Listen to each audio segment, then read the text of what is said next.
সকলকে অনেক অনেক স্বাগত ভালোবাসা জানিয়ে আজকে ভিডিওটা শুরু করে দিচ্ছি। আজকে কিচেন রিলেটেড একটা ভিডিও শেয়ার করবো তোমাদের সাথে। আমি আমার শখের কিচেনটাকে কীভাবে পরিষ্কার পরিচ্ছন্ন রাখি এবং আমার কিচেনের যে টাইলসগুলো, ওয়াল টাইলসগুলো যেগুলো তেলচিটে হয়ে যায়, সেগুলো কীভাবে আমি ডিপ ক্লিন করি। কি অবস্থা, আমি পরিষ্কার করবো ডিপ, সেজন্য এতদিন পরিষ্কার করিনি, ইচ্ছে করেই দেরি করেছি যাতে নোংরাটা বেশি করে পড়ে। আর কতটা ক্লিন করতে পারি আমি সেটাই তোমাদের সাথে আজকে শেয়ার করবো।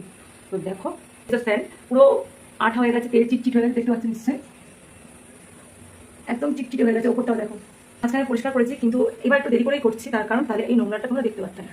কারণ এরপর আমি কীভাবে পরিষ্কার করি, এত নোংরা সেটাই আজকে শেয়ার করবো। সেই জন্য নোংরাটা একটু বেশি করে জমিয়ে নিয়েছি। কারণ অনেকেরই এরকম হয়, আমি সবারই হয়, ডেলি কেউ পরিষ্কার করতে পারে না এগুলো। তো ঝটপট আমি কী করে পরিষ্কারটা করি সেটাই আজকে ভিডিওতে তোমরা দেখতে পাবে। তাহলে একটা জ্বালিয়ে দেখিয়ে দিই। দেখতে পাচ্ছি চিটচিট এরকম আঠাটা কীরকম, সাদা টাইলস, কিন্তু আমার সাদা টাইলসের ওপরে কেন একটা আঠালো তেল গড়িয়ে গড়িয়ে পড়ছে। এটা প্রতিদিনই মুছি, প্রতিদিনই পরে, কিন্তু অত দূর তো আর হাত যায় না। প্রতিদিন অত দূর যদি পরিষ্কার করতে যাই, আমাকে এই কাউন্টার টপে দাঁড়িয়ে করতে হবে। এর উপর দাঁড়িয়ে করতে গেলে অনেকটা সময় ব্যাপার, যেটা আজকে আমি করবো।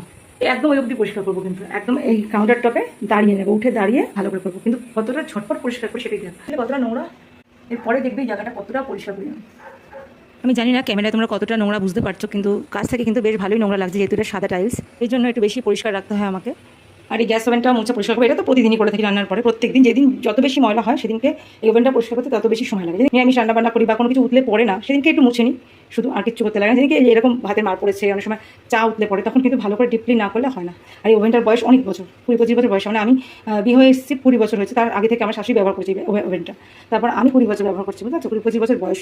তারপরে তো শুধু আমি এই বার্নারগুলো পাল্টেছি, আর ওই যেগুলোতে রান্না করি ঝিকগুলো পাল্টেছি, আর এই নখগুলো পাল্টেছি, আর এই পায়াগুলো পাল্টেছি, শুধু বডিটা সেই একই আছে। পাইপগুলো 3-4বার চেঞ্জ হয়েছে।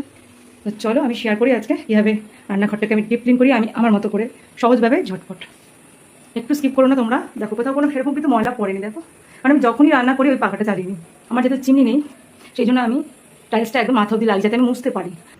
এখানে আমি নিয়েছি, দেখতে পাচ্ছি, এটা হচ্ছে কেরোসিন তেল।